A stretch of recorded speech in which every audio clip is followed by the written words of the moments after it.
like about the West Coast though.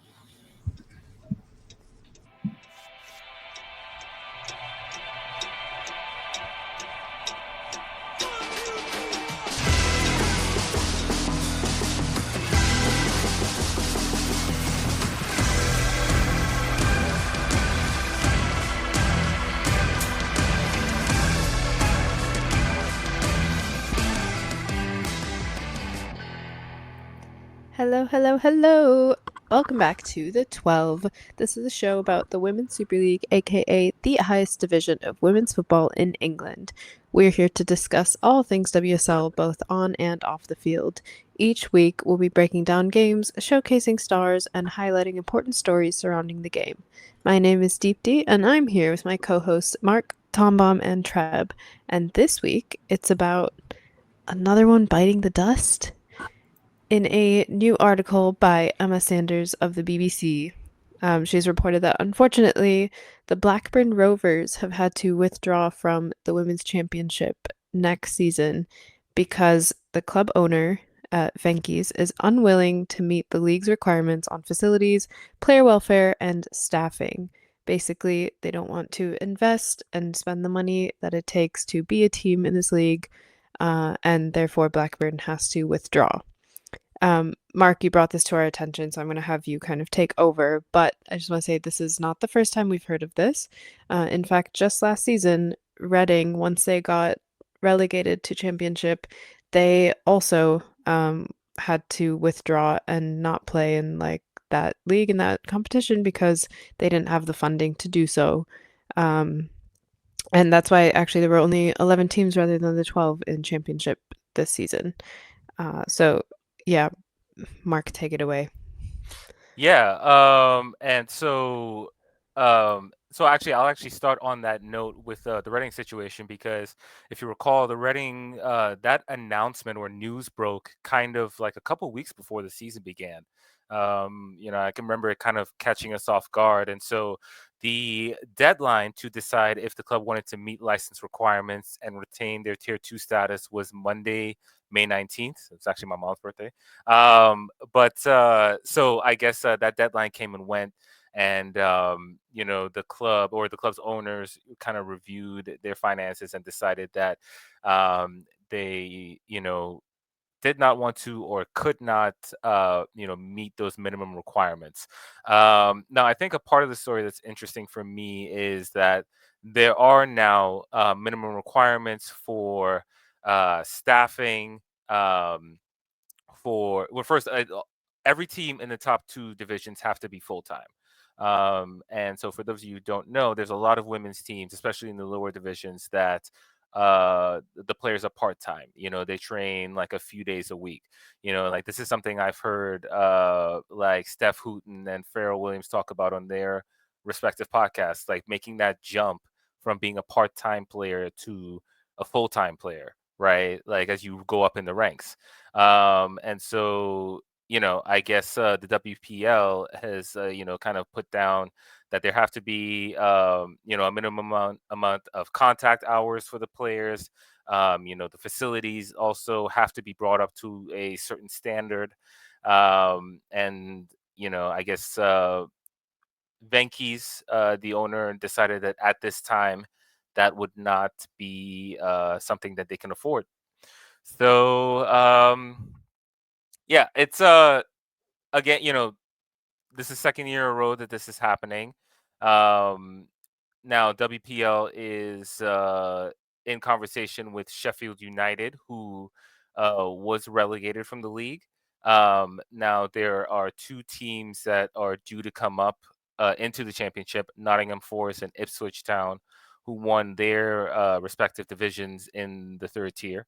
Um, but also part of the story is that WPL has already um, kind of announced or basically made it known that there will be 12 teams in the championship next season. So, we won't have a situation next season where basically uh, there'll be one team every week that has like a bye week. Uh, but yeah, it's I don't know. I guess it's for me, what it represents is sort of the growing divide, if you will. Um, like Blackburn. I mean, Blackburn are a big club, and even in the women's game. I mean, players like Kira Walsh, Ella Toone, Georgia Stanway, they came through Blackburn's academy, and the owners of Blackburn did state that they were not walking away from the women's game. They will continue to maintain the women's team, but since they're withdrawing from the division, they have to drop at least two divisions. And so, like Reading last year actually went down to the tier five. Um, but so we may see something like that from Blackburn. I guess in an effort to sort of start from the bottom, like kind of and build up sustainably. So, um, but it's interesting when you have clubs in that position, and then you have clubs like London City who are, they get promoted. They're talking big about the players that I mean, they brought internationals in while they were in the championship. You got to figure that's going to continue now that they're in the WSL, right? And so, um, but then also you have like a club like Reading who 7, 8 years ago they were in the WSL and finishing mid-table. Like they were one of the better teams in WSL. And then not only do they get relegated out of the top division, but they had to actually drop all the way down, like I mentioned before, to kind of build back up. So it's I think it's just an interesting moment for the women's game. One thing it made me think of, obviously we're all American fans, so we're used to like the franchise system, right? And it's kind of the league's way of vetting these ownership groups as as a way of making sure, like, do you have the finances to invest? Are you going to invest like you say you will, right? Because especially something we see in the women's game is these consortiums or owners come through with these, big promises, big statements about how they support the women's game and they're excited to invest. And then, at least in the past, they have not. I think more recently we've seen like your Angel Cities, your Bay FC, right? Like, but even someone like is it KC, like KC Current, like they're coming through with the big moves, right? So um I feel like this is the WPL's way of essentially achieving that, of having that uh, kind of vetting process where it's like even if you have the results on the field, if you're not meeting these standards, you don't belong in the league. Like it really seems like that's the way they're going about it. Um, I mean, I don't know. I guess that's one way to go about it. I guess I'm curious as to aside from these clubs dropping all the way to the bottom, like, is there another way for for the league to support these clubs? I guess. I think that would go to some, again, going to the American sports model, that would go to probably to some level of revenue sharing that these clubs are probably going to be very uncomfortable with. Like, you know, Chelsea and Arsenal are not going to want to like foot the bill necessarily for a club like Reading, a club like Sheffield United, um, to like stay afloat. And maybe that, I don't know, correct me if I'm wrong, but that just comes with the fact of not having like a salary cap or anything. I think the revenue sharing is much easier when there's that cap, so you don't have to worry about. But these big clubs, like, of course, they're gonna want to keep all the money that they can have to get the big name players that they want.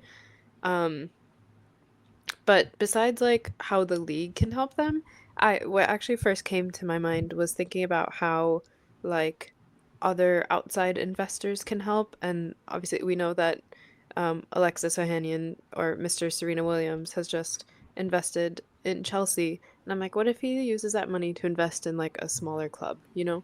And like See, that's Chelsea's my already massive. Chelsea's like, and like yeah.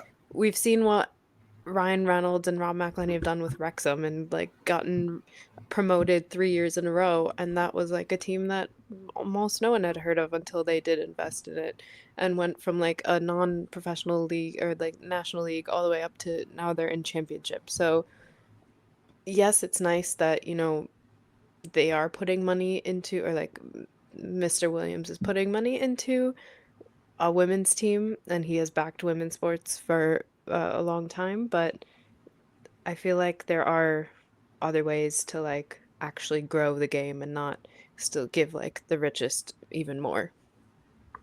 I mean, I think it's the easy way out, right? Like, especially when you talk about American born owners and people with money, a lot of their thing is like they like winners, right? Like everyone likes a winner out here in America. And I think you're right on that. Like it's so much it's easy to take all your money and be like, let's go to Chelsea where they already are perennial champions. They've just spent $1 million on a defender and are, poised to spend probably 2 to 3 more million to get players to kind of get over that Champions League hump. But like, yeah, it would be great to see Alexis come in and just be like, you know what, I'm gonna invest money in like I don't know, like Birmingham Charlton City. or something. Yeah, or like, you know what I mean? Like if you don't want to go to the championship, if you want to stay in the WSL, like just anywhere, right? Like go to Villa, go to West Ham, like something, like support a team that people can be like, okay, this is interesting. I think kind of like what Mark was talking about with London City, like you saw the same thing with Newcastle, right? Like Newcastle got this new ownership who was like, cool, we're going to help the men, and now we're going to focus on the women. And in 2 years, they won the Northern Premier League championship. They got into the FA, like the WSL championship, and they finished fifth in this year. And so that's a team that is absolutely going to be in the WSL, probably if not next year, the year after, right? So there definitely needs to be more investing spread out, and I think that's where the league can come in, right? Like as much as I would hate to gatekeep people and to like not allow people to come in, I think the WSL should have stepped in and been like, look, you want to invest, like invest in one of these other 10 teams that we have, right? Like Arsenal don't need your money, City don't need your money, Chelsea don't need your money, right? Like these are teams that have so much already that like if you come in and someone like Alexis comes in and takes a smaller team and they do good, that's going to encourage other investors to come in and take smaller teams and want to build them up, because now all you're doing is showing investors like, yeah, you come in as a minority owner, you give money to some of the richest clubs, and the status quo stays the same. And I think that's what we have to get away from so that we can avoid teams like Blackburn having to be like, you know what, we can't really afford the cost of kind of what should be the standard anyway, right? Like, because this is a good thing what the WPL is doing as a whole, saying the top two divisions need to have X, Y, and Z to be in this league. Like, I think that's a great thing. But again, like you have to spread the wealth so that we don't lose teams like Blackburn who, are doing the right thing, but it definitely sucks to see them have to drop 2 divisions now just to kind of get their money up and not their funny up, and to have to like work and build this thing so that they can get to a place where when they come back to the championship, or if they do get to the WSL, they're not a team that's like so far behind in terms of resources and things like that. So yeah, I fully agree with all that. Deepti, you said about possible solutions, and I think about one of the ways that the NWSL built up was for so long, like U.S. Soccer Federation like owned the league, and I wonder if the FA maybe was a little bit more involved in giving those teams like some investment, because that they're making money like hand over fist. If we wouldn't have consecutive summers with the same story, just different clubs.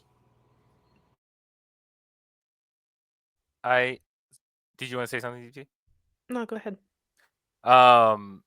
In terms of you guys, Trevor, you were just talking about like the bigger clubs and smaller clubs and that sort of thing. And I think on this podcast we talk a lot about these teams' relationship with the men's side of things, right? And the thing about the WSL now is that they're all Premier League backed teams, but that wasn't always the case. Like at the same time where we had Reading finishing mid-table, Birmingham City and Bristol City were fixtures in the league for years. But only the last few years they've gotten relegated out. Bristol City got promoted back into the league one year, and then were easily the worst team. This was last season, So, in terms of where outside investment could go, I would say the championship teams. Because I mean, like even look at Blackburn Rovers accounts. Again, referencing the article by Emma Sanders, they made their most recent accounts in March showed that they made £3.3 million in profit, And a big part of that was player sales, including Adam Wharton to Crystal Palace for £18 million. You take away that one sale, they're £15 in the negative. Like, and as a club, like that's a real bad place to be. And again, like, you might hear like a club like Chelsea, Man City, um, being in the red for a year, but they have the cash flow and the revenue to cover that, right? They're not in danger. But these other clubs, they can't be in the red like even 10 million. You know what I mean? Like that's a dangerous place for them to be in. So um like I do understand where Blackburn's coming from, where they say, look, we can't afford this right now. It's probably not prudent for us to do this, right? Because then if you try to spend money that you don't have, then you're really damaging your long-term prospects as a club. So um, yeah, I think that there are a lot of different solutions that could be had here. But I do agree that like spreading the wealth is definitely one of the more short-term solutions that could have a big impact. Yeah, I 100% agree with you that the investment from these like outside investors should go into the championship rather than WSL. Because we've talked about so much how there's such a stark difference between the quality of play in WSL versus championship. Even like the bottom table teams in the WSL are far better than the top like championship teams.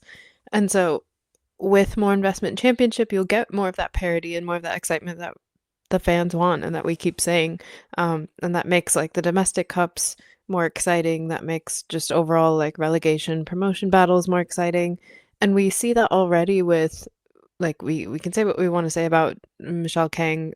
She has her pros and cons, but the fact that she did invest in like a championship side was such a good move, and now we can see how that's done and like where we can see next year where that's going to go. But yeah, fully agree with you. I think they need to invest in like lower tiers before they start putting their money more into like big name clubs.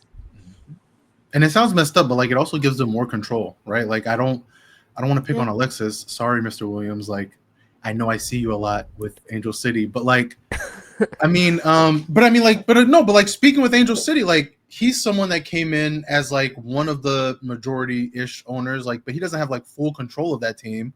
He has a little bit more now with the new ownership kind of coming in, and he has like a little bit more say so. But even then, like Disney now owns them and they have full control. But it's like, why would you take your money and then like go be a lower minority owner for one of the richest clubs in the world when you can go to like, a Charlton, Bristol City, a Sunderland, a Southampton, go in there and like really inject change, like, especially with him, because like I think that's why I'm harping on him so much, because he's been someone that has a lot of money that has been very vocal about not just supporting women's sports but changing it. And it's like, if you want to enact legit change, like take over one of these lower league teams and bring them up. You know what I mean? Like it's, if I had $3-4 billion, like, yeah, it's easy to go to a Chelsea and be like, oh, look at me, I'm here. Like I've joined the winningest side in the last, 2 decades. But like, I don't know, like if I'm trying to really change the game and change things in the landscape of women's sports, I would want to do, like Deeply said, like do what Ryan Reynolds did, like take a team that no one has heard of and build them up and make them popular, make them a team that people want to be like, oh, okay, like what's going on over there? Like, let's see what that's about, because then you're, like I said, you're motivating others to want to follow that path. Like right now, you're just kind of sticking to the status quo of like rich owner goes to already massively successful club. And to be completely blunt and fair about it, like as rich as Alexis is, that's a drop in the bucket to Chelsea.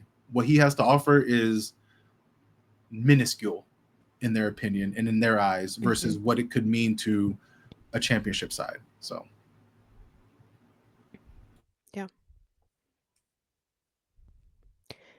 Speaking of Chelsea and Mr. Williams, and more importantly, Serena and Olympia, they heavy were on the at, Serena, yeah. Yes, they were at Wembley Stadium this last weekend for the FA Cup final. It was Chelsea versus Man United, and it wasn't a super close game, actually. Chelsea ended up winning 3-0, got the domestic treble. First half for me was a little bit more exciting just because it felt a bit closer. But second half, I think Chelsea completely dominated. Um, What were the vibes at Wembley since you were there? Correct, Deepti? yes, I was there. Well, it was my first time at Wembley, so that was really exciting. But yeah, it was really good vibes. There were close to 75,000 people, which is incredible and great. So um, lots of energy, and it was like behind each goal. So one side had all the United fans, and they like really showed out, and that was really fun. And then the other side was fully blue and packed with Chelsea fans. So that was really cool to see that both sides fan bases came through. And the rest, I think, were mostly like neutral supporters and just people there to have fun and see a good game. Um, and overall, like, yes, I think initially it seemed the like excitement and the energy was a bit higher even in the crowd as it went on and as it kind of you could see where the match was going. I don't want to say the energy like level decreased, but you could tell on the half where all the Chelsea fans were obviously like that side was way more amped than like the United side. And like actually a bunch of United fans left when during second half stoppage time, which I'm like, come on, like this is a final. We always say like even if you're losing, never leave a match early. Like you're if you're there to support your team, just go through till the very end, right? But overall, really good. Ollie Murs came and performed, which is a name I hadn't heard of in a really long time. But he like performed right at the beginning, before the match started. But yeah, it was really good. It was just good to see that many people out for a match like this. That's good to hear. I have a question for Mark because I actually have two questions. But I'll start with this one. Like this lineup, like five defenders. Like, did you just think like when you saw the team sheet, like that this was going to be a terrorism by Sonia that she usually commits? So okay, when Naomi Gurma was officially announced by Chelsea, one of the things that Bon Pastor said was, you know, Gurma would give her more options. And so one of the things she mentioned was maybe playing three at the back sometimes.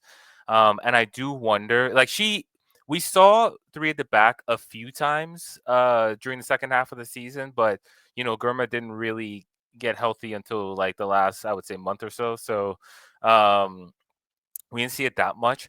I guess it wasn't a total shock to me. And what I was actually thinking or hoping anyway was that, um, with you're at Wembley, right? Wembley is obviously like a bigger playing field. And then you expect United to have like a sort of three-person midfield. You expect United to generally be compact. I thought the reasoning, or at least the idea of having wing backs to, overlap with your wingers because you have Baltimore and Beaver Jones on either wing. Um, to me, like it's like okay, I can understand that plan. Like you're hoping that you're hoping that it works, right? That you don't get pinned back, that you don't get overwhelmed in the midfield. Um, and you're hoping that I was hoping that we would be getting up the field more, that we would be progressive, taking the game to United. And yeah, I think that played out. I thought like the first 10-15 minutes were there was some back and forth. I think that was probably United's best period in this match, honestly. But after that, like I thought Chelsea really just controlled this thing from almost beginning to the end. And like Deepsy kind of talked about the energy sapping. Like I remember, like we'll talk about the first goal in a second, but I remember like in the midway through the second half, like even though it's still a 1-goal game, I was just getting more and more comfortable. Like, okay, I don't think United have anything for us or a plan B or anything. So in terms of the tactics, I think fair play. Like, I think the reasoning makes sense, and it worked. It also seemed like as the second half wore on, it was like Fallon cannot continue to make these saves. Like Yeah, she exactly. she seemed to be everywhere in the first half. And I'll give credit to the United's backline as well. I thought that they made a lot of last-ditch tackles. I thought for as much duress as they were under, they didn't allow as many goals as they could have, at least through the first like 80 minutes or whatever. So yeah, I thought that's where that was kind of the only thing that was making me nervous, is that they kept making these last-ditch tackles, kept stopping Chelsea. So it's like, will is that sucker punch going to come? But no, I Yeah, I mean, was excited because I thought, both keepers got the joint Golden Glove, right? So it was going to be more of like a battle of, okay, who's actually the number one keeper in the league? Um, again, like I said, we're biased but also unbiased. Like visually, eye test, I still think Fallon had it, and even this, we could see that she made some great saves that kept United in the match. But you're right. Like I was a bit surprised at how kind of like as the match went on, especially after the first, well, say maybe like after the penalty, even that United's defense, which is probably one of the strongest, if not the strongest defenses in the league, kind of just gave up. They were like very lackadaisical, and like just like it seemed like, this is the last match of the season. It seemed like the heavy legs got to them now at like the worst moment possible, which was a bit of a shame. Like it could have been a bit more exciting and maybe more um dramatic and intense that way, but at this point in the season it is what it is. But yeah, I was a bit surprised about that they didn't have like more fight, I guess, towards the end. Well, that's what I wanted to ask you, Deepti, because like watching at home, and like I hate kind of talking about the mentality of players, it very much felt like after that first goal, which made it even more surprising, it felt like coming into the second half, like after that first goal, it just felt like United was like, okay, we're done, we're cooked. Like, did you get that sense in stadium that after that penalty was Yeah. hit, that it was just very much like, oh man, this is it? Yeah, definitely. And Yeah, see, maybe I not don't, immediately after, but definitely like second half and like yeah, a little I bit don't into like the second that. half. I don't like that Yeah, because like and United's defense isn't terrible, and you're only down a goal that came from a penalty. Like exactly. you And it didn't, you know what wasn't I'm like saying? They they were didn't break you getting down. Yeah, zero that's what I mean. Like chances. They had a couple. like Mark said, they were playing solid defense. They weren't allowing too much. Fallon was, making some saves, and I just feel like for the team to kind of emotionally give up after one goal with an entire half to play just felt like. And you know what it felt like, honestly, and maybe this is just kind of like my American bias for wanting Fallon to do so well. It felt like they let her down, because it was just like, you all gave up. I'm sitting here having to now personally stop this really potent Chelsea attack that sees blood in the water and is absolutely coming for my life right now. And you all are just like, we're done. We're cooked. We're down a goal. It's over. Like, what Yeah. are you doing? It was weird. I thought that, second half Ella Toon got subbed in at halftime, and she's born and raised like Manchester blood, and so I thought that would have revitalized and re-energized some people, and maybe for a little bit it did.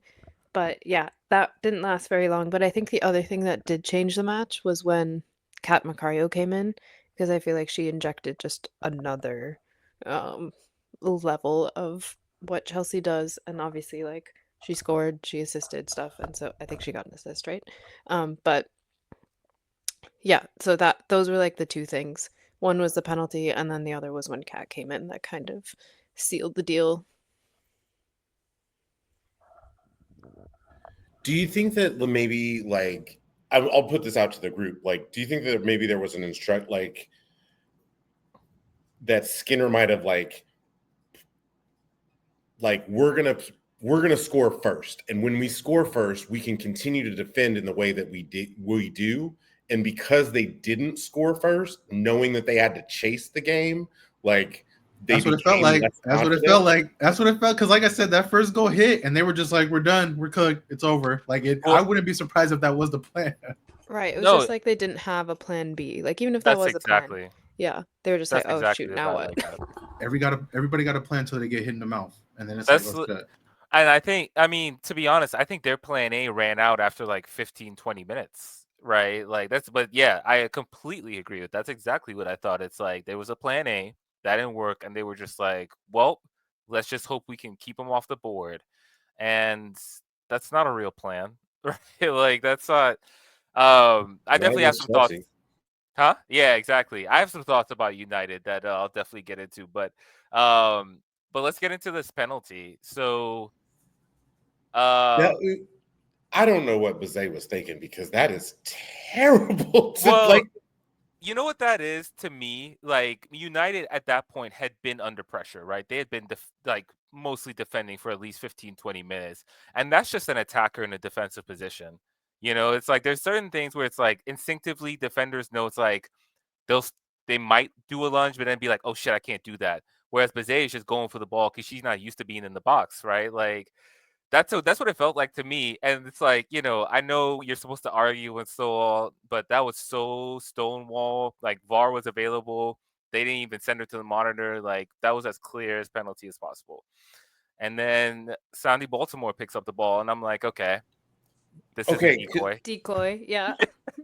yeah, because I'm looking at this lineup and there are like 3, maybe 4 players that I would have sent up before Sandy Baltimore to Mhm. take that penalty.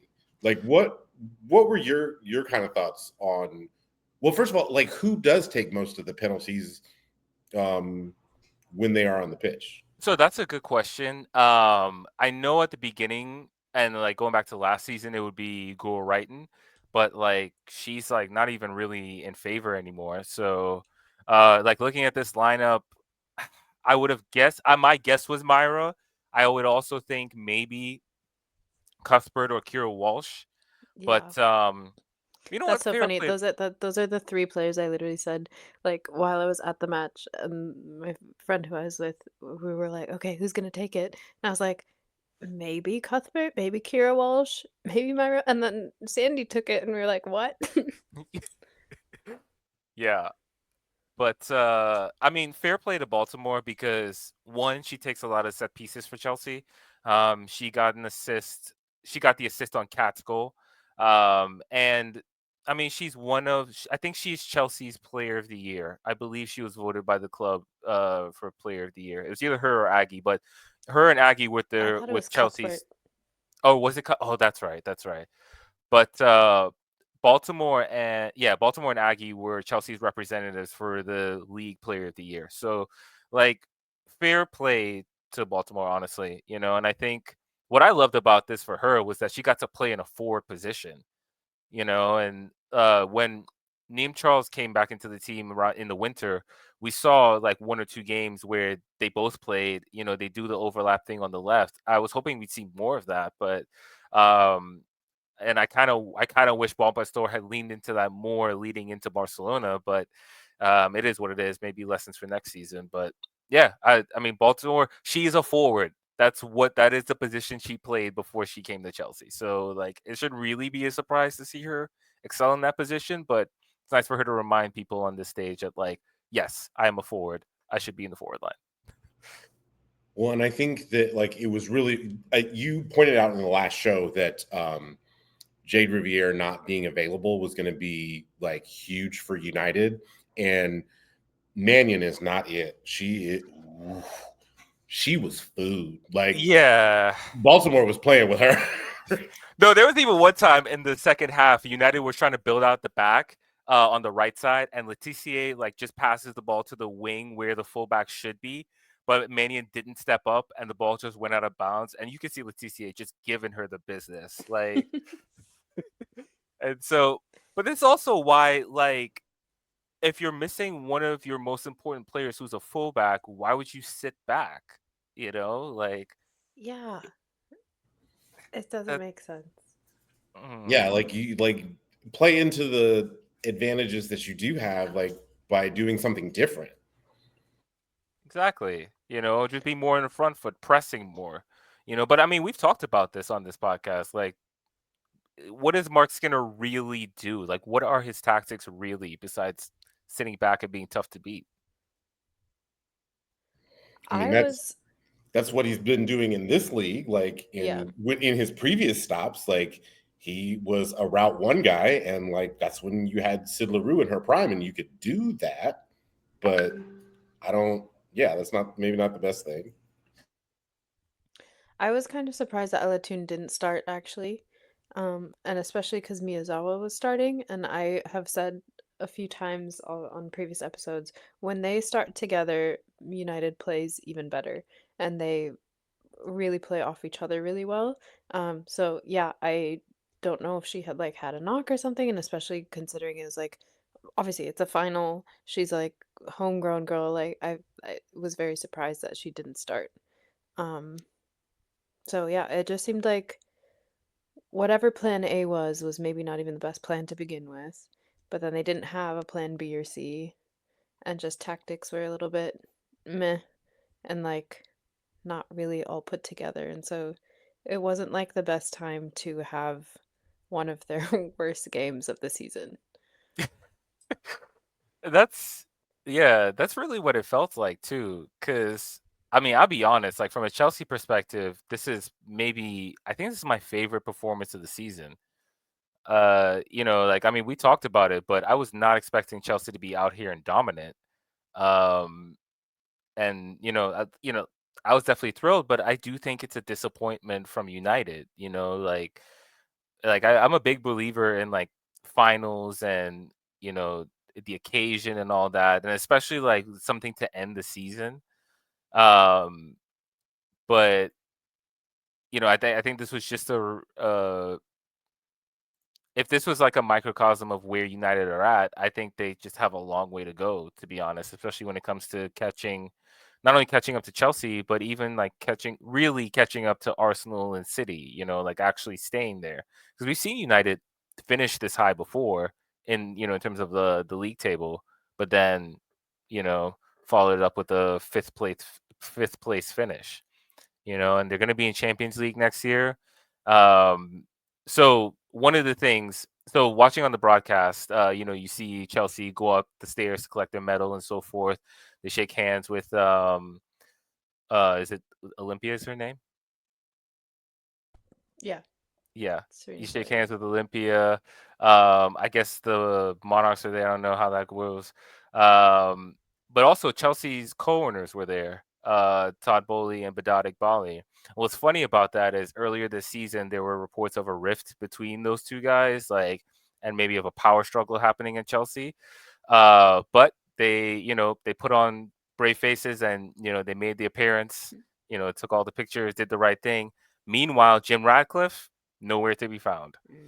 And the night before, or 2 nights before, he was in London at Stamford Bridge watching the men lose to Chelsea, but couldn't be bothered to show up at Wembley for this. And this is the second year in a row that he's done this, by the way. So, like, basically, as long as he's owned the club, he has ignored the women on their, FA Cup final appearance. And Yeah. this is the thing that's worrying to me about the future of Man United, right? Because it's like they need investment. Like the season that they had is great, but they need investment if they're going to compete on all fronts, which a club like them should be doing. And I just fear that we're, that investment's not going to come, and it's going to be another letdown type of season. Mark, you talked about like you being a big believer in like rising to the moment in a final. I wonder how much of like this is like a reminder that United is a very young team. Especially like you take out a player like Barry Earps, leaves to PSG, and you wonder what, like, this is a rematch of the final from last year, but like last year, so many things for Chelsea were different. Like you knew that Emma Hayes was leaving. That was that was going to be her last match. You knew, like, you didn't know who the manager was going to be. You again, like, you didn't bounce back from the semifinal defeat from Barcelona the way that you wanted to. Where it seems like Sonia did all of those things a little bit differently, like the back half of the season. So like, even though it was a rematch, like you start to realize like, oh, like not only is United a very young team, Chelsea is also like a machine, and like at that, like maybe last year there might have been a little like a cog off, a little off in the machine, but like this year that was not the case. It I don't know. Did United play Chelsea in the semi maybe because the final last year was against Tottenham. Oh, my bad. But Oh, yeah, yeah. It was the final I think it day was that Chelsea United played. Yeah, so Chelsea United did beat Chelsea in the semifinal of yes, it the was FA Cup. semifinal matchup. Yeah, yeah. But I mean, I will say this, like when I was watching this play out and thinking about it afterwards, to me it felt like kind of how I felt when I was watching Chelsea play Barcelona, right? Where it's like, okay, we're not at this level. That's really what it is, right? Like I can make the excuses about who's missing and the bad injury luck we had and whatever, but like we just weren't at the level of Barcelona. And that's how I felt for United. It's like even if like Jade Riviere is a big absence, if one player is making that much of a difference, then you're not really there. And like I do think even though the 2 goals came late, I think the 3-0 is fair enough. And I think let me make sure I get this right. I'm gonna quote an article. Let's see. Yeah. So in the 16 matches across all competitions between these two teams, the past 5 seasons, United have won 2 of them. So and like, there's like the ending at the end of last season, right? Where United have the big showcase at Old Trafford and they get waxed 6-0 by Chelsea. Like I think it just it's losing is one thing, but a club of your stature shouldn't be getting embarrassed like that. And Yeah. And then when so actually Mark Skinner was asked about Jim Ratcliffe's absence, and he said he didn't really know why he wasn't there. But then he went on to say the reality is that it's investment in the team that needs to happen. It's not whether you're visible. I get the representation, the visibility is how you see investment. But as long as I play, the team are being invested in. That is also a way of showing your support for the team. And I don't normally agree with Mark Skinner, but I appreciate him trying to be like, "Hey, dog, can you spend some money for us, please? Like, at the very least." Well, like I feel like he's saying the same things that he said last season, but with the results to back it up. If that makes any sense. Yeah, and a new contract. Yeah. Correct. So like he knows that like, well, Yeah, they were not this good last year, and it was like, okay, what am I investing in? But now it's like, listen, we're FA Cup finalists. We are now going into the Champions League next year. Like, yeah, we need investment ASAP today. Which, like, I don't know. I kind of worry that they're not going to get. Like, I don't know. Yeah. I'm cynical like that when it comes to people that, I firmly believe that once people show you who they are, believe them. And Yeah. Ratcliffe has said, not once, not twice, but multiple occasions that the women's team to him is more of a kind of like a thing that's just there, right? Like he views it as what he calls an opportunity, I think he calls it, but less like it's something that he's not focused on. He doesn't worry about, he doesn't care about. Like he's focused on making sure the men are fixed right now. And that is unfortunate. And I just don't have the confidence that next year we're going to see a United team that has what they should in terms of like new players coming in, money spent on those players, making sure you keep the players that you have with new contracts or whatever. Like, of course, like having better facilities to train in that aren't portables, So I don't have faith in that they will. I hope they do, but I don't know. Yeah. It's funny. I think Skinner also made comments about Alexis Ohanian being there and being like, it's easy to show up for a final. Like, let's see if you can show up for, regular season and the rest of the season. And Man, then everyone's okay, taking so- shots. Did at that man Alexis, just say, bro. I want to see him do it at Stoke on a cold night? Well, it's like we talked about. It's easy to pull up as like the drop in the bucket for a team that has 20 titles. Like, okay, bro. And to be fair, cool. the reason I know this is because Alexis, I think on Instagram, responded and was like, challenge accepted or something like that, or like, you underestimate me or whatever. The goals are fighting. Don't make me not like you, Alexis. Please don't make me not like you, bro. Please. No. But, do you want to talk about the second goal? Okay. Yeah, sure. Sandy to Cat. And like first of all, I mean, I don't want to turn into a negative, but I just don't understand that defending. Like, Kat didn't do anything special. She just kind of moved into a position between two Yeah. defenders. But no, so happy for Kat. I mean, I guess we'll see what the future holds for Kat. Yeah. There's some Listen, Kat was at Lyon. Can you imagine if you are at a job and you leave that job because you might have had a little bit of beef with the person that you reported to, and then the person that you reported to shows up to be the person that you report to at your new job? A new job in a whole different country, in a whole different league, on a whole different, you know what I'm saying? Well, Like, that's I would crazy go work. ham, egg, and cheese. I would be so upset. you literally relocated. Cat's gone this year, right? I feel like that is happening. We'll see. I mean, like, I don't know. I won't believe it till I see it, but That's fair. I I mean, I feel like wouldn't want to Naomi's believe the it only either. person who could keep her there. Who? Naomi Girma is the only one who maybe would convince her to. But if like even she stays, but Hey, don't do that. No. I don't know. Not your happening, $1 man. million transfer. I mean, like, well, that's what I mean. Like, one, is respect to Gurma, but like, you know what I'm saying? Is your defender from your national team going to keep you at a place where you absolutely loathe and despise your boss? I mean, especially if you're someone like Kat Macario, who has the option of literally any other team on the planet. Like, I'm curious as to where she would go if she were to leave.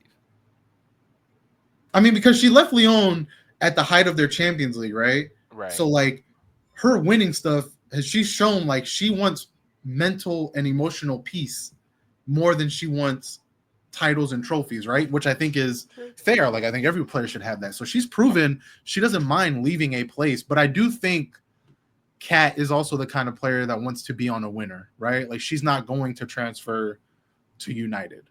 She's not going to transfer She's not going to City, Atletico who aren't in Madrid. Champions League She's next not year, right? going Like, to she wants to Wolfsburg. play for She's a not going to Yeah. Juventus. Yeah. Maybe Bayern. Like, I know that they're trying to reload and retool. Like, does she go? Does she make it to trifecta and head to Germany and just say fuck it? Like, I don't know. I don't know. We'll see. We do know that there are some departures planned according to reports. Obviously, like, we're already starting to get reports about players that Chelsea may or may not be targeting. So, yeah, I don't know. But yeah, the second goal was good. I think the third goal goes to your point about poor defending. Like, Yeah. why is Sandy Baltimore that deep in the box with that much space? Because they gave up. They were done. They gave Yeah, up at after that the point, first they goal. They were were cooked. really It was done. over, bro. Yeah, that's when it really, like, and just that collapse. It was just like I mentioned. It just reminded me of how Chelsea collapsed against Barcelona. Right? It's like they hung in, and then just gave out at the end. I think that it was the same thing. So like I said, like, even though those goals came late, I think it's fair enough. Like, considering all the dominance. I mean, there was one stat from this match that really. 5 shots total for the match. Like, that's crazy to me. In a final, you get all 5 shots. Like, You're not going to win. Well, United don't have much of an attack anyway, so. I think they do though. Like, that's the thing. Like, I think I have a decent, like, between Turland and Toon and Mallard and. But Grace Toon didn't Clinton. start. That's also the bigger question too. Is like Toon didn't get the start, so. Yeah, I don't. And it was almost like Skinner put Toon on because they were chasing the game at that point. Right. Exactly. I'm with you, DT. I really didn't understand why Toon didn't start. I mean, actually, the commentators were going on and on about it. Like, even Oh after my the god, final they couldn't whistle. stop talking about it. Yeah, it was like, it got a little weird, but I will say, like, I was also, like, equally confused as to why Toon didn't start. So, yeah, I guess only Mark knows. Skinner, of course. All right. Any final thoughts about the match? Congratulations to Chelsea. We love that Naomi just walked into a domestic trouble. Serial winner. Yep. Also, shouts to Becky Spencer for just moving across town. and getting a trophy or medal. Three.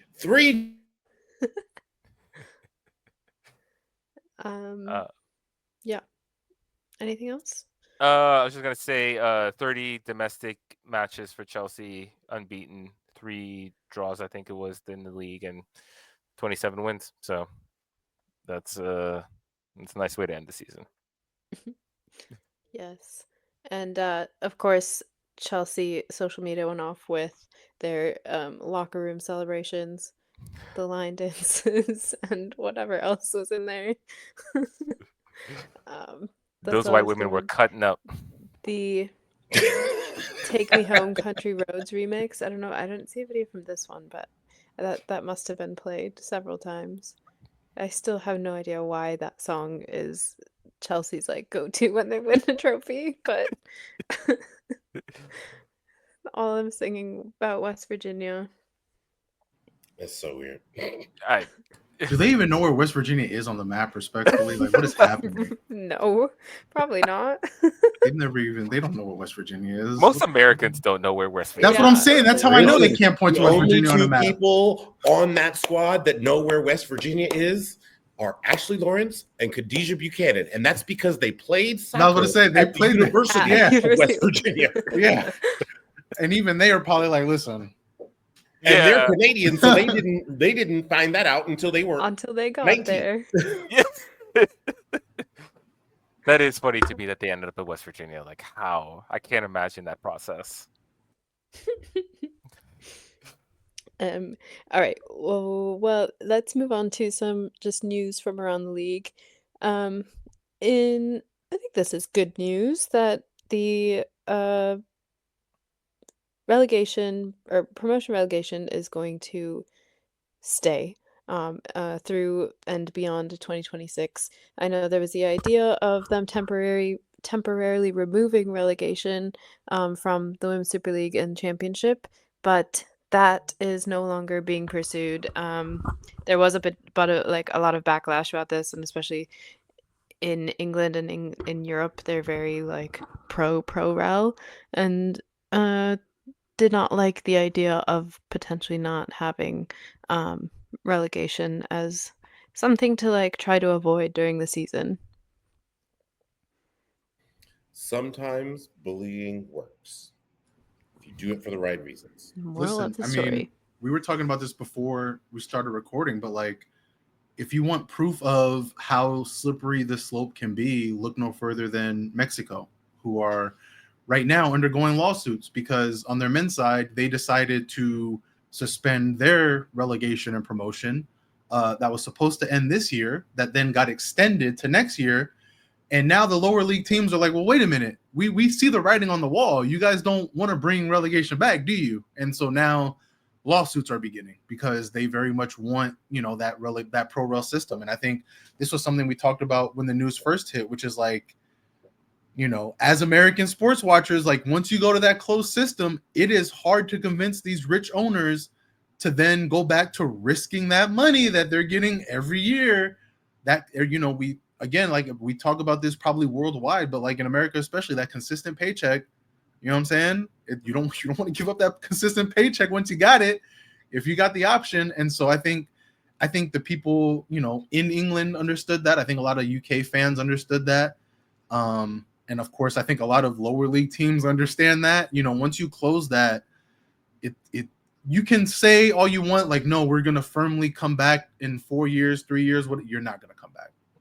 You're going to have to come back kicking and screaming if you're going to come back, because you see that TV money, you see those revenue splits, you see what you get on a year in and year out basis. You don't want to, especially, and we talked about it, like, especially if you're a lower league team, if you're a West Ham, if you're a Villa, if you're something like that, like, you wouldn't want to go back to relegation system because you're the ones most at risk for getting relegated.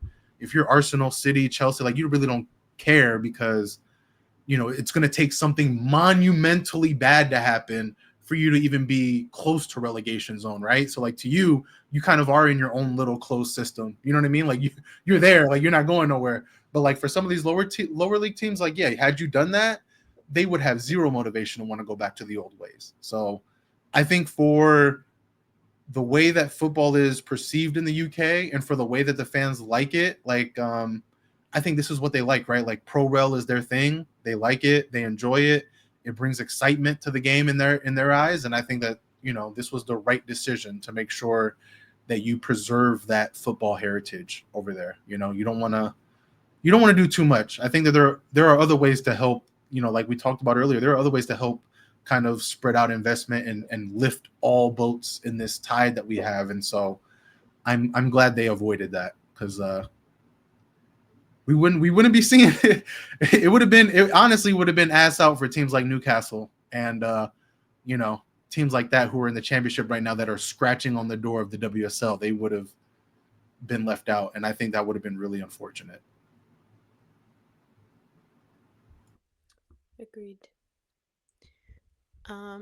We already talked about Alexis investing. He bought an 8% stake in Chelsea women's team. It's an interesting question. I think, Mark, you've asked this, is will Chelsea Football Club and the women's side especially have their own investors one day? I mean, we can just continue a little bit on what we were saying about investment in the league and whatnot, but for such a big club to have several investors, to me, like, we know Alexis is a VC guy. This just is just another investment and another one of those things that he could just put a small amount of money towards. Like, it was what, 20 million pounds or so, $20 million. Small. Which, yeah, So, I mean, to him I it mean, is the man small. owns To Reddit, him bro. it is small, right? 20 Well- million is like if someone came up to you and was like, "You want us to put $20 in and be a minority owner in Chelsea?" Like, yeah, sure, why not? So, I and got 20 like, in the couch. yeah, 8%.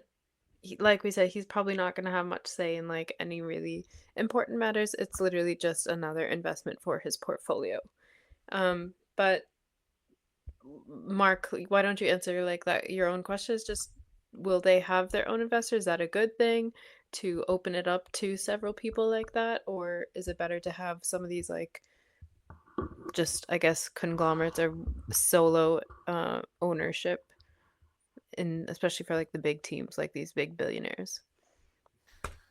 Yeah, I mean, I'll be honest. I think that every WSL team should be striving to have like their own, if not outright owners, at least investors and board members, right? Because I think what afflicts a lot of these WSL teams, and this goes all the way to the near the top, like Manchester United and Liverpool, is that the money just gets diverted towards the men, right? And then the women like end up playing second fiddle. They largely get ignored.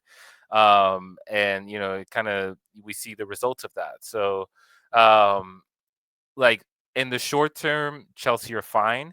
I think it's also important to remember that like Chelsea, as it's currently constructed, is very much what Emma Hayes built, right? Like she's the reason why, you know, she made sure that the standards are up to where they are now. And so like even Bon Pastor coming and have the success, it is on the structure that Emma Hayes built. But as you get further along from her impact, it's like, how will the club be run? What does it look like? And for me, like, I mean, I've seen how these owners operate with the men. I would rather, you know, I'm just afraid that like as we've seen with Liverpool, as we've seen with other clubs, that like, you know, the men are going to get back to true relevance, competing for titles, let's say, and the women might get ignored in that scenario. So you know, I wouldn't mind seeing that sort of investment happen. I will say, like, in terms of Alexis's particular investment, like I think this goes back to last season when it was actually around this time last year where there were reports that Chelsea were seeking outside investment from for the women's team, and then we found out that, you know, so Chelsea made this announcement that the women's team would sit alongside the men's team in terms of facilities, investment, attention, and so forth, and then we find out later that they actually sold the women's team to themselves in order to break even on the Premier League books, essentially, right? Like, so like Alexis investing, I think it's 20 million at 8%, values the club at 245 million pounds, which is just enough profit for Chelsea men to, you know, stay in the black. And I also that number, I think, and Alexa's involvement is not a coincidence because Angel City sold for, I believe it was $200 million, but like 188 million pounds or something like that. Um, and so that's kind He of got some money burning in his pocket. yeah, well, and I think that's part of Chelsea's argument as to why the women's team should be valued like this, right? So, I mean, a lot of this is just accounting tricks, but um, yeah, I think that long term it'll be interesting to see, or even in the short term, like what this investment means for example, how Chelsea operate this summer, right? Like, are they going to be even more, aggressive in the market? Like, I guess we'll see. Is that even possible? Oh, it's possible. Bro, they have biblical greed. Anything is It possible is for them. possible. What are you talking about? Which is funny that you say that of all people, but anyway.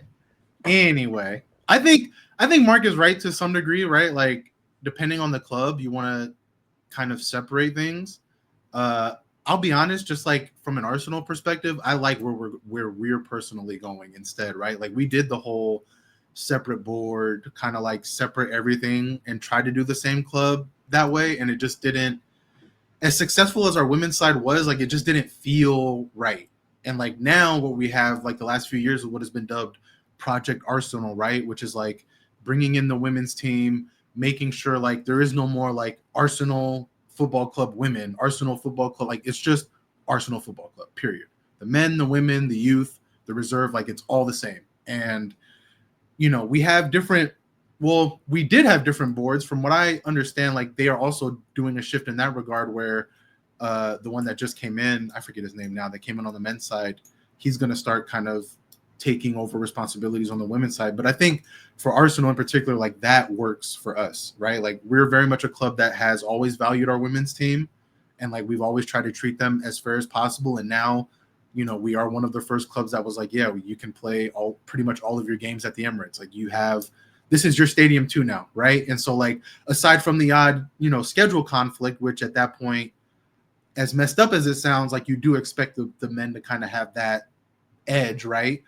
They've done well enough to be like, look, this is your stadium too. So I think it definitely depends on the club, but I do agree. Like you look at teams like United, right? Like they could definitely use separate investment, right? Get in someone who appreciates the women's team, who can see the value in the women's team, and who's like, listen, even if I have to build my own facilities in Manchester, I don't know what the real estate is like out there, but like even if I have to build my own, I'll do it because like I believe in this women's side. Like that's what a club like Manchester needs that. A club like Liverpool needs that because while their men are winning Premier League and fighting for Champions League, their women are dramatically underperforming, and they have one superstar that's like 19, 20 years old, Olivia Smith.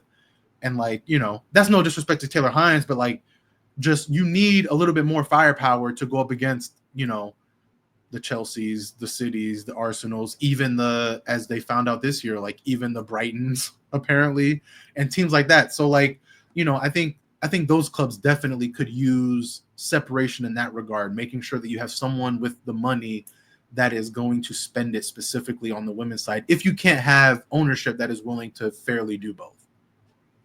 And I wonder if a club like United with Ineos coming in, having that venture capital background, would maybe want to be one of those clubs like Chelsea did, like, sell off portions of the women's team, because they've obviously made the statement that they are not willing to invest. So why not seek outside investment and make money off of it? I think that probably would be something that if a smart person was around, a smart United fan was around Jim Ratcliffe, they would probably say this to him. Well, that's and that way Ratcliffe don't have to worry about it, right? Then he can just completely wash his hands of it and be like, cool, now I'm really going to focus on the men, and you can just do whatever you do, right? Again, it would, in my opinion, it would still be messed up, but like at least then we know what it is, right? He's made his point clear. They bring in someone that is going to put full focus on the women, and I feel like you cook from there. Cool. Okay, in other news, Frida Maanum of the Arsenal signed a new contract just before the big matchup coming up this weekend. I think it hasn't been stated what her new contract is, just that she has signed a new one. And you know what? I like the signing. I think she's good for the club. Um, we need like kind of that midfield, attacking midfield presence, and yeah, the fans love her.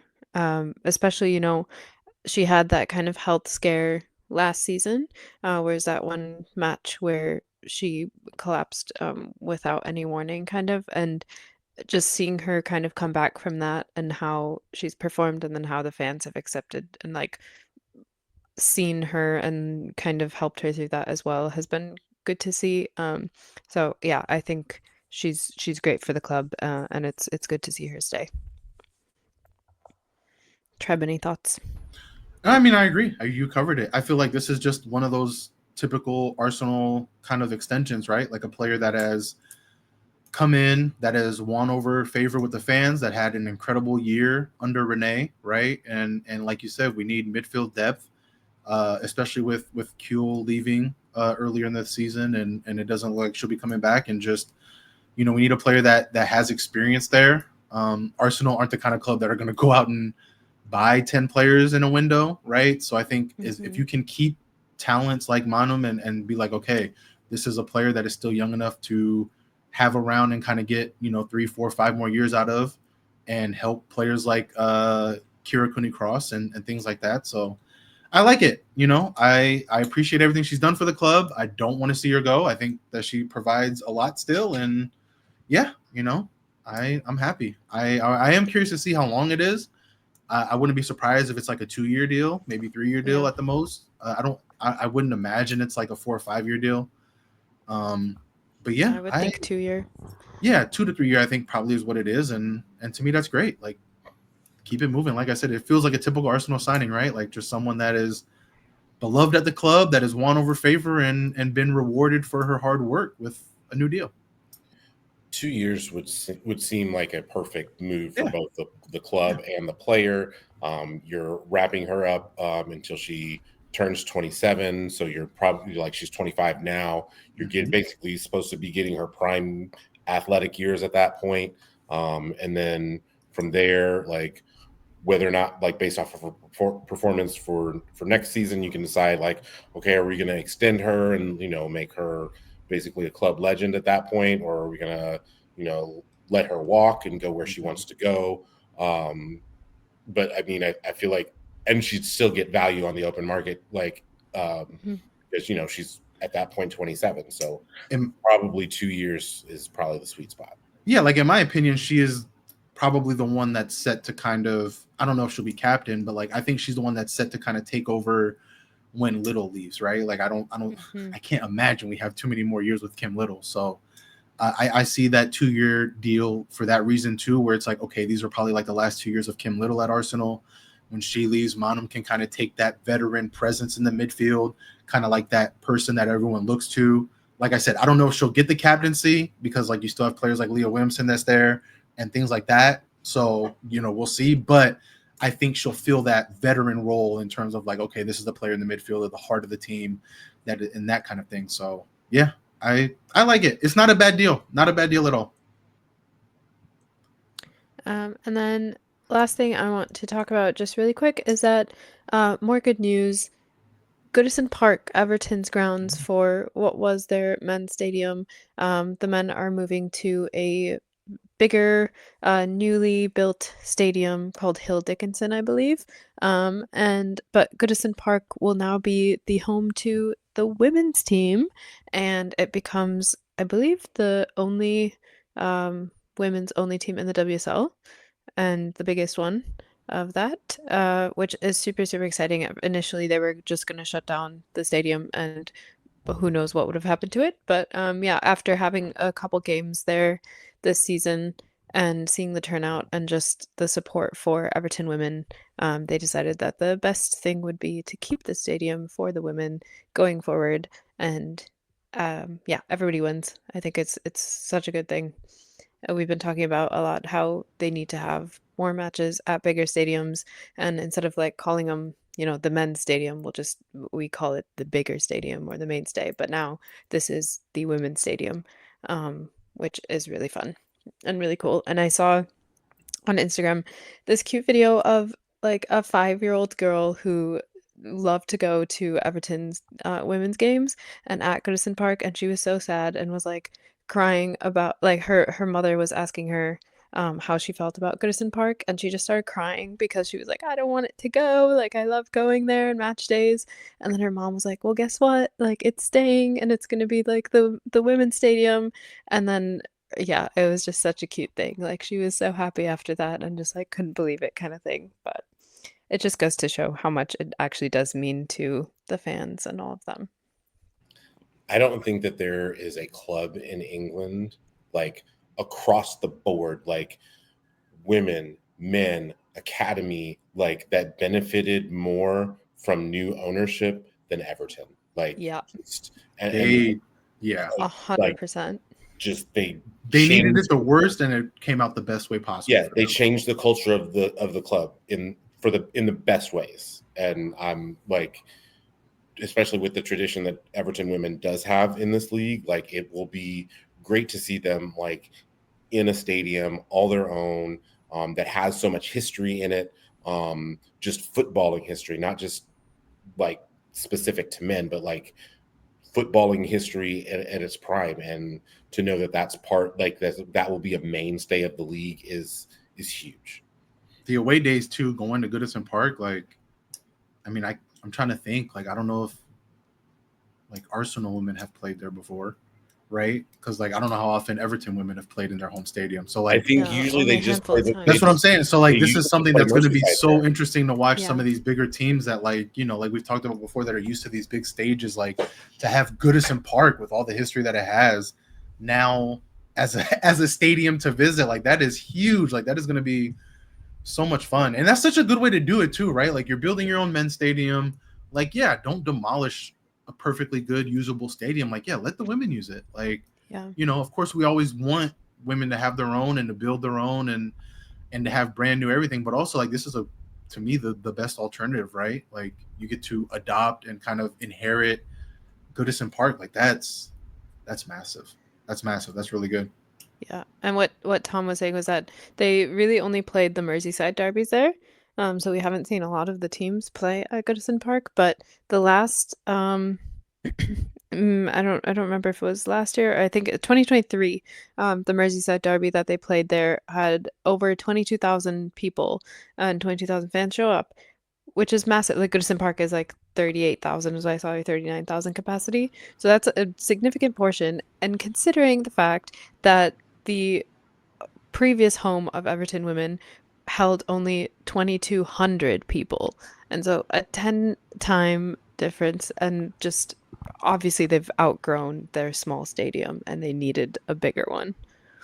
That first derby match is going to be so insane because like even though they've played at Goodison Park before, this will be the first. It'll have that Yeah.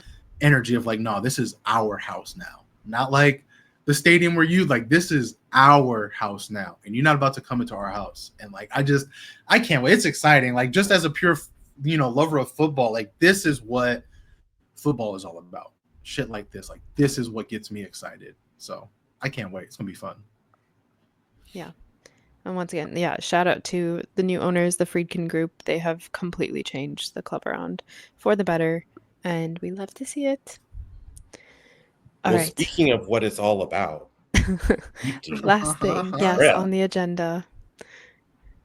we know Saturday at what was it? Is at noon Eastern. Noon Eastern. 9 a.m. PST my time. For those that don't know, I am in Los Angeles. I'll give you that much. 9 a.m. early for the biggest match of the year. Okay, I mean, you want to just get into it? Like, I mean, I'm like- listen. Okay, first of all, I'm gonna tell you all this. Yeah. I'm rooting for you all, but it's for That's selfish crazy. reasons. But it's no, it's I- for selfish reasons.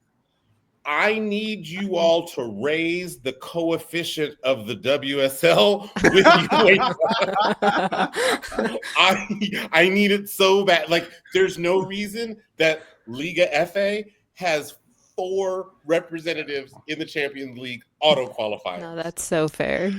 I will That's never so fair. understand that. That's crazy to me.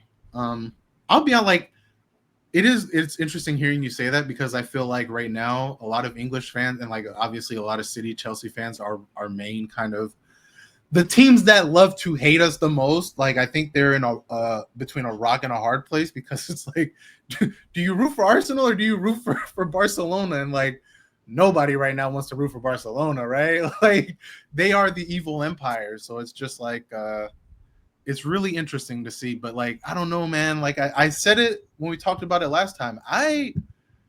I'm confident it's gonna be 3-1 Arsenal. Like I'm fully confident, and like I'm also ready to get my heart broken. I'm not stupid. Like I'm not dumb, right? Like as much as I love my team, like I'm also there's also a large part of me that's like, okay, this could definitely go lopsided the other way. But I also just I know Arsenal, right? Like I know this team, especially this season, with their backs against the wall, has responded to every single challenge.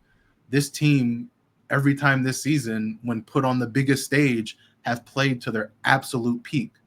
So, like, this is a team that I feel like, you know, if I'm not confident in this Arsenal team right now, like, I don't think I'll ever be confident in an Arsenal team in a Champions League final, right? Like, Barcelona or not, like, and the way that I look at it is like I try not to focus so much on the opposition. The opposition is going to be tough. It's the Champions League final.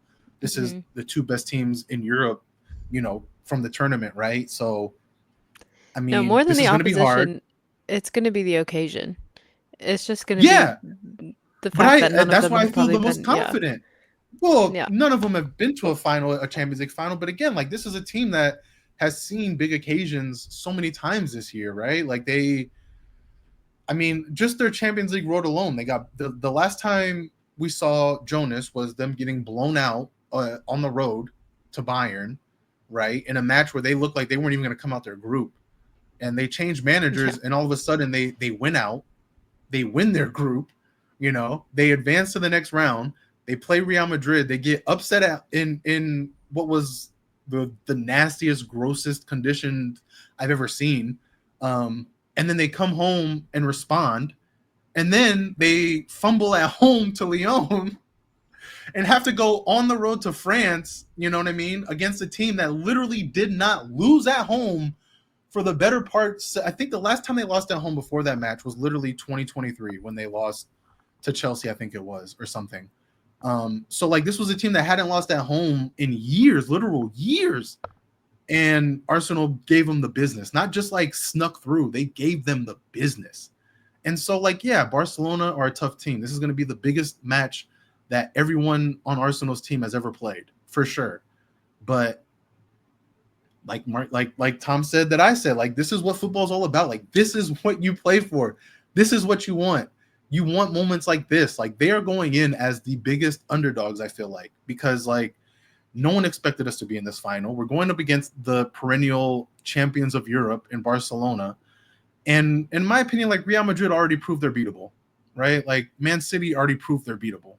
So this isn't a team that's been infallible all season. This isn't a team that is the Monstars as much as people want to make them out to be. So like I said before, if you tell me that there's not going to be any fuckery with the refs, if you tell me this is going to be a clean match, if you tell me this is going to be both teams at their absolute peak playing perfect football, Arsenal win that match 3-1.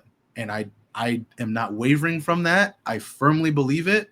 And when it happens, like, understand I'm going to be cutting up harder than anyone has ever cut up before. Like the absolute worst case for all of you is that Arsenal win, because you thought Michael Jordan's Hall of Fame speech was something, brother. Let me tell you, if the Arsenal women lift that Champions League title, Chelsea fans might as well hide. I'm telling you right now, hide, because I'm coming with receipts and I'm coming hard. Okay. So, no pause, coming hard. So Treb said, like he pointed out two opponents in the Champions League, Real Madrid and Lyon, and having to overcome a poor first match. Like, are you at all worried that it's gonna like this is a final, so it's only just the one match? And that's why I'm confident, because like if we had to play Barcelona over 2 legs, we're cooked. Like I feel like this team right now is currently constructed. We're like Chelsea, we're cooked. But again, like in must-win matches so far this season, in the biggest moments, backs against their wall, not only has Arsenal responded, they've done so in a way that makes you look at them and be like, holy shit, who is this team? Right? So like for the draws against Everton and for like some of the losses that they had, right? Like they've also had those matches. Like I said, they go into France. I don't think people understand how hard that Lyon match, could have gone wrong, but like they go into France and put the work in on Lyon. Like it wasn't just like like they worked them from start to finish. And so like, yeah, I get it. It's a one-off. Like I said, I know it could get ugly the other way. Like I fully understand that that's a possibility, but I feel like if we're playing the way that we've played every big moment that we've played this season, like I feel like there's nobody that can beat us, period. Yeah. It'll just be a matter of will the right Arsenal show up, because we've Will seen Daphne when be this in goal? lapsed. True. Because I'm telling you, listen, all All of this of this confidence goes goes all this away. is If I contingent look to on one see thing. Zinzenberg in goal, I'm not watching that match. If I see Zinzenberg, I swear to God to you, if Zinsberger's in goal, I'm not watching that match. Like I'm going back to sleep. Like Agent I'm Manu. not doing it. I like- did not buy flights to Portugal and make this So trip. like understand Manu in Daphne, like goal. you're our only hope, like R2D2, like hologram, like Daphne, you are our only hope. Please be healthy, which I think she will be. I think she's good. Like I think she's okay. I actually think the most important matchup if Arsenal is going to win, this is where they are going to win. If Frida Monum makes Guijarro's life hell, like I think that there's a reason why Barca was like, come on home, like Alexandri. Like after Kira Walsh left, they did not have that metronome in the midfield that they usually have at the 6. I think that's the way that you're going to disrupt Barcelona. Like, and if it again, do we have a ref assignment for this yet? Let me see. I have it pulled up. I don't think so. It doesn't list it. Okay, because I will be interested to see what association is represented in the center circle, because I think that's going to matter a lot. And because I believe when Barcelona played City. Oh wait, I think we do. Sorry, I think we do. Yeah. So I'm looking up on UEFA's site right now. It says that Croatia's Ivana Martinčić will be reffing the Champions League final as a center ref. So Croatia. I don't know. Let me see. I'm trying to figure out like if it lists what league she usually does. But it just lists her as an international referee since 2014. So maybe this is a ref that only typically does international matches. I don't know. If she's Croatian, she probably does Croatian matches and maybe a handful of Italian matches just because of the geography. That's interesting. What does that tell you, Tom? What do the tea leaves about that tell you? I feel like Arsenal are cool with Croatians, right?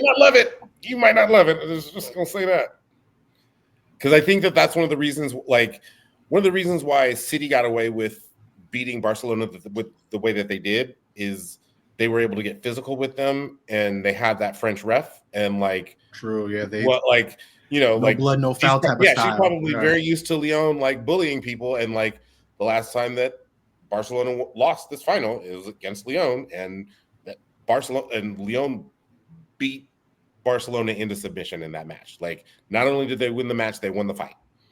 And I think that if Arsenal is allowed to turn it into more of a fight, then yeah, they'll probably win. I will say, like, from an Arsenal club perspective, I have far more confidence in the women's team's ability to get physical on defense than I do the men, right? Like with the men's team, which is crazy, like as good as they are individually at defenders with Gabriel and Saliba and those guys, like they were always good for at least one or two moments throughout every match where it's like that could really be a penalty, like that, like brother, you're risking the biscuit on that one. But like the women so far this, like knock on wood, like so far this season, they have, especially with Daphne in goal, where they don't feel like they have to do too much. They've been really good at like balancing that physicality with not risking it too hard, right? Like they're good at like, okay, we're going to risk it up until the box, but once they hit the box, like we have to back off. Like we have to play smarter. And they're really good at being able to flip that switch on and off a lot more than the men. So like I'm far more confident in their ability to like play that physical aggressive game. But you're right. Like if like that's why I said if there's no ref funny business, if we're all allowed to kind of play the same game, like Arsenal are just good at being able to adapt to everything. But you're right. Like I think the battle is going to be in the midfield. And I think it's going to be just not giving up so much space because, again, like that's another thing that kind of worries me is just the way that Arsenal play defensively. They tend to like to give up a lot of space to kind of, you know, it's almost like a defensive back in American football, right? Like a really good defensive back is the kind of defensive back that's going to let the quarterback think they have an open player. And at the last second, they're going to jump and get that interception, right? And like that's kind of like how Arsenal women's defense plays, where it's like they're going to give you all this space and you're going to think you got them on the ropes and you're going to make a pass and suddenly Leah Williams is going to jump that, or, you know, Emily Fox is going to be there. And so like, that has to be on point against a team like Barcelona because they just have too many talented attackers that like, they pass the ball too well. Well, not even the passing. Like they have players that can unload from They'll 45 yards out and just like hit it. And so it's going to be a fine balance. But like I said, I am surprisingly confident in this match. Like I said, it sounds weird and it sounds wrong, but like the more goals Barcelona scored on Chelsea, the more I felt like, oh, Arsenal are going to get them. Like if Arsenal play their match, we can get them. Like just the way that the Barcelona were playing, like I was like, Arsenal can do this, like for sure. I think our not so secret weapon will be Mariona. Oh yeah, she knows Barcelona in and out, and that's like another one. She's been one of our best players and best, and midfield attack both. I think if she has a really strong game, I think no matter what happens, I just want her to score. Like even if honestly, we lose, like I just want her to get that goal. So yeah, I'm not gonna lie, I'm getting a little nervous just because like, you know, it's a big occasion. Like this is Champions League final week, so like there's nerves. But I'm confident. I'm confident in this team. If we can, like I said, if Daphne's in goal and we're all looking good, like I will be up 9 a.m. for that. And I will have my, I'm probably going to go with an horchata latte from Tierra Mia out here in Los Angeles, a coffee shop. So I will be rolling with that on match day and might even sneak in like a cheeky cinnamon roll and just like, you know, try my best to enjoy the day because I feel good. Like I said, I feel like the next time we come on, I'm gonna be acting up. I already have plans, so it's gonna be fun. Well, okay, Trev, you've just told us what your pregame is gonna be, but do you have any like match day rituals? Are you superstitious? No. I mean, there are some matches where I'm like I'm more nervous for than others, and that's why I go get the coffee because it like kind of like helps me stay a little calm. But usually for Arsenal, I just turn. I mean, then again, like I'm in Los Angeles. I'm Californian born and raised, and so 90% of Arsenal matches are at 4:30 in the morning. Not really much you can do other than like wake up and turn them on, right? So I don't have too many, you know, traditions. I just hope, man. I'm just an Arsenal fan. Like it's the hope that kills us. And like right now, I have all the hope in the world for this women's side. Like I just believe it just feels like one of those years, you know. Everything went so wrong in the beginning, and then Renee comes in, and like everything has gone as about as right as it could. And to be in a Champions League final as your not even first full year as a manager, like with this squad too, like all respect to the Arsenal squad, that's not like a Champions League final squad. Like they just aren't, but like they're here and they've looked so good in the run up. And I do love being the underdog. Yeah, like I go in more confident as the underdog. I mean, because you know you lose and who cares, right? It's like we're playing with house money. We've been playing with house money since we beat Real Madrid, in my opinion. Yeah. Because to me, that was the tie that I felt like we should have won, right? Like just on paper, how the teams perform in their domestic leagues, like I felt like we should have gotten past Real Madrid a lot easier than it was. I think that second match was a lot more indicative of how much better we are than them. But again, like getting past Lyon the way that we did on the road gave me probably too much confidence. Like I said, it would have been one thing if we snuck past them and it's like, okay, we're here. Like but like we worked their shit hard in their house. Like we walked into their trap, took over their trap. And like, I'm feeling myself. I feel like Barcelona don't got a chance, and they're not even at home. That's the other thing. This is a neutral league pitch. Like they're going to have to deal with the fact that they're not at home. This isn't La Masia. This isn't, you know what I'm saying? This isn't whatever the fuck they got going on. And they're not going to be able to make it their home. Like when the last one I went to, they kind of made, it was in Turin. They made that stadium their home because they were by far and away the majority of fans. Here, they're not going to be. Like at best, it's going to be 50-50. Arsenal travel well. And there's Arsenal, like we talked about earlier, Arsenal are one of those clubs. They have fans all over the world. So they're not going to, their only advantage that Barcelona are going to have is strictly that they have on paper better players. And as we all know in sports, we don't play on paper. We play on the pitch. We play on the field. We play in between the lines. And on our day, there is not a team on this planet that can beat Arsenal, period. That seems like as good of a place to end it as any. I'm going nuts when we win. Listen, y'all better win. Again, raise the coefficient for the league. That's what I need y'all to do. 3-1. That's my prediction. That's been my prediction. I'm sticking with it. I visualized it. I'm manifesting it. But okay, before we do end it, I do want to get more of Tom and Mark's thoughts. Just quick predictions, or like, we know Arsenal's kind of underdog, but where do you actually see? How do you see it going? I mostly want to know real quick. I mostly want to know what Mark's going to feel like when we win it. As a Chelsea fan, like how is that going to hurt? We can get back to that next week episode when it happens. You want to go first, Tom? No, you go ahead because you're on the spot. So in terms of predictions, I would say Arsenal score first, but Barcelona win 3-1. I was just thinking in terms of like how the match is going to play out. Something I was thinking about that I've thought about this before. But like the way Barcelona played in that first leg, specifically their goals, right?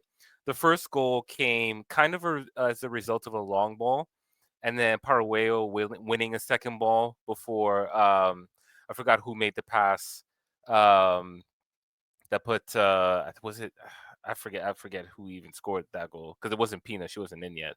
But and then like the second goal was they kind of built out of the back, but it was also kind of a counterattack. Like they definitely caught Chelsea high up the pitch. The third goal was on a set piece. And so it's like those aren't necessarily like building out of the back, sure, but like generally speaking, I would say those aren't the kind of goals you associate with Barcelona. And so I'm curious if like they will adapt like their playing style for like an English opponent, basically. You know, like I'm curious, but I'm just curious as to how I guess both teams will approach this match because I feel like they want to do similar things, but then it's a matter of like who can impose their will more. And I don't know. I mean, like I am actually like I hope it's a good game. I think it's an interesting matchup, like stylistically. But it's hard. I'm not interested in seeing Barcelona win again. I'll be honest. Like, so if Arsenal pull it off, then like, good for them. But I can't see past Barcelona winning. I feel like this match is going to have 5 goals in it. I don't know who those 5 goals go to. I don't know how they're allotted. I don't know if it's going to be 5-0, 4-1, 3-2, 2-3, 1-4, 0-5. I have no clue. But I do feel 5 goals in this match. I like I said, I think the matchup within the matchup is going to be Monum against Guijarro, excuse me. And Deepti, you brought up a point about Mariona. I will be interested to see if Renee puts her more in the midfield and maybe like from the start, like just start Stina and Alicia Russo together. Like just play Russo on the wing and Stina up top and then you can rotate from there. But I still think that Guijarro versus whoever is the central attacking midfielder for Arsenal is the key matchup. Okay. 5 goals, that's a lot. But Well, I think both. I would love I to think see both teams can score a lot of goals, so I think Well, that's like. I was about to say it actually tracks because I'm looking up the history right now. So Arsenal and Barcelona, the women's side, obviously, they've played 5 times in the past. Arsenal has won twice, and Barcelona has won 3 times. There's been no draws. There's been 23 total goals, with Barcelona scoring 13 and Arsenal scoring 10. And the last 2 times that they've met, Barcelona has won and done so by a combined 8-1. But again, that was a totally different Arsenal. That was 2021, both of those matches. So this was 4 years ago, right? So you're talking about an Arsenal team that was still under Jonas and very much a different place than they are now. But I mean, that's just kind of the history. So I can definitely see a high scoring match. That's why I said 3-1. Like, I feel like there's going to be 4 to 5 goals in this match for sure. I'm so excited. I'm getting You'll nervous. be there too. I'm You're more going, nervous right? than You're excited. going. I'm going. Oh my I'm going, gosh. so I'm more nervous than excited. I'm so nervous. At this 9 point. a.m. too. That can ruin my Saturday. I'm not gonna lie, guys. As long as we put up a fight, like I said, we're playing with house money. If we lose 4-3, 3-2, it is what it is, you know. But I just don't see it. Like, I just don't. No. To be I don't fair, think I've been this confident in an Arsenal match in so long, men or women. Like, I genuinely feel like this is it. I would actually, and this goes for all my sports teams and all like competitions like this, I would rather lose in a complete blowout than have it be close. Oh, and be I'm like, always, you know we what? did like I'm this low key thing. the same way. Losing a heartbreaker sucks, right? Yeah. Like, losing close sucks because then you think about every little thing you could have done that you're like, if you Exactly. just Like, had oh, that if only time, we did this. just- So that's why you I'm lose like, 10-0, you're like, fuck it. I'll have a I good would like time. I would like to interject as the fan of the sports team that is most recently got demolished in a championship game. That shit don't feel good. It don't feel good at all. Nah, I think I I'll don't have know. a good time whether or not, like if we win or if we get completely blown out. Those are my 2. We're not getting blown out. I those don't think we guys. get blown out. As crazy as If it we sounds, lose I in a don't think we get blown heartbreaker, though, I will be distraught the rest of the trip. out. Listen, history is on my side personally for my teams because I'm having a pretty good run of like my teams winning things. So it's got to be. The last one of my teams that felt this confident about that won a championship was the University of Michigan. I went into that Alabama game. I was there. For those that don't know, they played a semifinal playoff game here in Pasadena. I was at that game, and like we beat Alabama. And it was basically the same thing. We beat Alabama, and I felt like that was the test. The rest is cake. And like we went on to win and I feel like the same way with this Arsenal women's side, where it's like we got past Lyon on the road. I feel like that was the test. And as good as Barcelona is, I just feel like it's one of those things where we're going to be going in feeling like this is our year. And I'm excited, man. I'm nervous. I'm excited, but we got it. The more we got talk about I it, the can't wait more to I'm celebrate. like, It's going to be fun. Good. Okay, folks. Any last thoughts? Wrap this up. Up the Arsenal. That's my last thoughts. Up the Arsenal. I can't decide whether to call it Barsenal or Arcelona. Like, it's got to be one of These the 2. listen, these two clubs got history in these kind of matches, man. You know. I'm going to go Arcelona. All So intents and Arsenal's purposes. first. This is like a rivalry match. Really. You know? So I want to do it to him. We got to avenge the men. We do. Right? We do. Like we gotta Very true. avenge that 2006 loss. Like we gotta get one off Barcelona in this competition. We have to.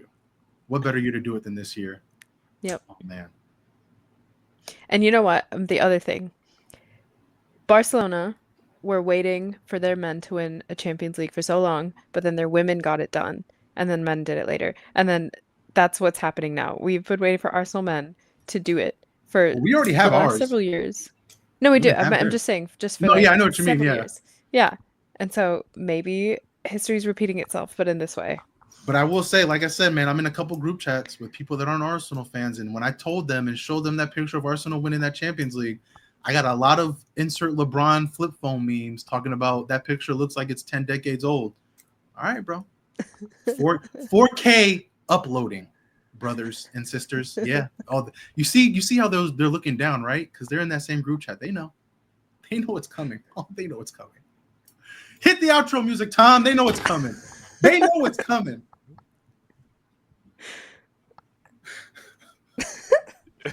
We gotta have Deep plug us first. You're right. Sorry. Got That's caught. why I'm not a caught marketing with genius. You know what I'm that. saying? I end on chaos. I don't end with marketing. All right, where are we? You can find us on Apple, Spotify, YouTube, wherever you listen to your podcasts. Once again, thank you so much for sticking with us through the season and staying with us throughout. We're just so excited. We've been talking so much.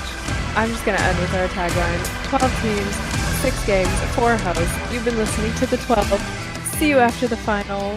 Up the Arsenal. Up the Barca.